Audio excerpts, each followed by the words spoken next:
Paano kayo nagkakilala? Dali-daling nag-Jack and Poy ang dalawang empleyado ng coffee shop.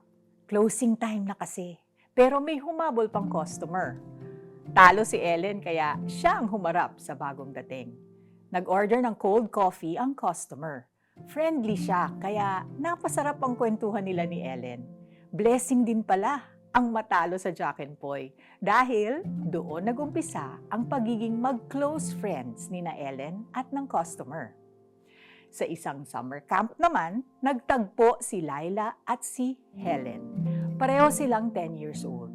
May dalang Skittles si Helen pero gusto lamang niyang kainin ang kulay red, purple at yellow. Si Laila naman, type niya ang green at orange. Doon nagsimula ang pagiging BFF nila, halos 3 dekada na. Sana all. What if pwede all? Pwede all kasi sabi sa Bible, Jesus wants to be our friend forever. He is not only the truest friend, the perfect friend. Isipin mo, ipaparanas niya sa iyo ang kabutihan niyang walang katulad. Sa katunayan, mas excited siya na maging friend natin than we are to be His friend.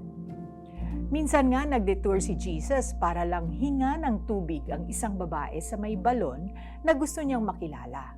Meron ding pinababa si Jesus sa isang sycamore tree dahil excited siyang makasalo ito.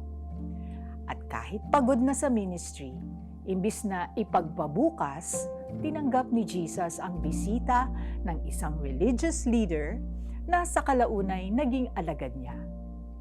Iba't ibang simula, sari-saring pinagmulan. Nabago ang buhay dahil naging kaibigan nila si Jesus. Ikaw, paano kayo nagtagpo ni Lord? Kung hindi pa, ready ka na ba? Ready ka na bang maniwala na Jesus wants to be your friend forever? Let's pray. Salamat, Panginoong Jesus. Ikaw ang dakilang Diyos, sovereign ruler of the universe, the Holy One. Yet, you want us, sinners, to be your friend. Draw us closer. Buksan ang aming isipan. Help us know you more. Amen. Paano kayo nagkakilala ni Jesus? Reflect. Meditate on the lyrics of the song, What a Friend We Have in Jesus, and discover what kind of friend He is. Isulat sa journal ang natutunan mo. And as a friend, how can you be more like Him? Tingnan mo, nakatayo ako at kumakatok sa pintuan.